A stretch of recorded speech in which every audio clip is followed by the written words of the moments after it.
Pemerintah mengumumkan penurunan level PPKM ke level 2 untuk wilayah Jabodetabek, kecuali Kabupaten Tangerang dan Kabupaten Bogor, melalui instruksi Menteri Dalam Negeri nomor 53 tahun 2021 pada 18 Oktober lalu.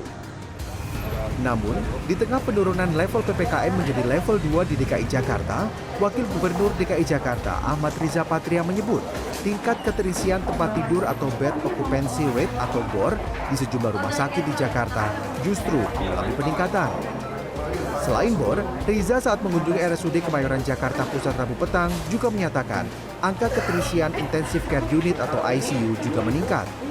BOR meningkat dari sebelumnya 7 menjadi 8%, sementara angka keterisian ICU turut meningkat dari 17 menjadi 18%. Ya, angka COVID alhamdulillah secara umum sudah terus menurun ya, sekalipun ada peningkatan sedikit. Namun kita lihat ini angka kematian tetap di 1,6%, angka kesembuhan juga naik di 96,3%.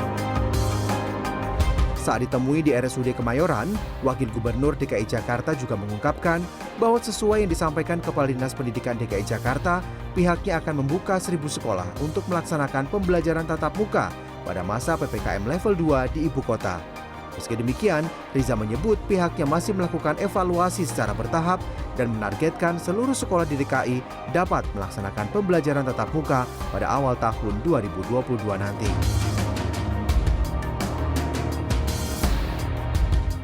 Terkait peningkatan aktivitas masyarakat sebagai konsekuensi penurunan level PPKM, Presiden Joko Widodo menyatakan seluruh pihak terkait termasuk masyarakat diminta tetap waspada dengan menerapkan protokol kesehatan agar tidak terjadi kembali lonjakan kasus aktif. Karena beberapa negara kemarin merangkak naik juga dimulai karena pembukaan sekolah dan kita tidak mau itu terjadi di negara kita. Juga cek juga kesiapan obat, kesiapan rumah sakit, meskipun saya tahu bornya sekarang sudah rendah semuanya. Dan sekali lagi kita harus mulai mengaktifkan ekonomi kita dan selalu siaga menghadapi semua hal yang tidak pasti. Di tengah situasi yang tidak pasti saat ini, Presiden Jokowi juga meminta program vaksinasi massal terus dilakukan dengan mengejar target minimal 270 juta dosis sudah diterima masyarakat hingga akhir tahun ini, termasuk memastikan ketersediaan obat dari rumah sakit. Tim Liputan CNN Indonesia.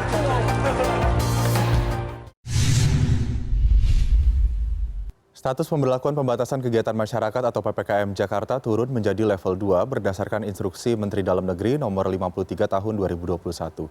Meski demikian, melonggarnya sejumlah aturan berdampak pada meningkatnya mobilitas di Jakarta. Direktorat Lalu Lintas Polda Metro Jaya mencatat berdasarkan pantauan kamera Electronic Traffic Law Enforcement atau ETLE, jumlah kendaraan yang masuk Jakarta meningkat sebesar 30–40%. Sudah semakin banyaknya kelas pekerja yang mulai bekerja di kantor dan aktivitas pendidikan tatap muka yang sudah digelar berkontribusi pada meningkatnya mobilitas di Jakarta.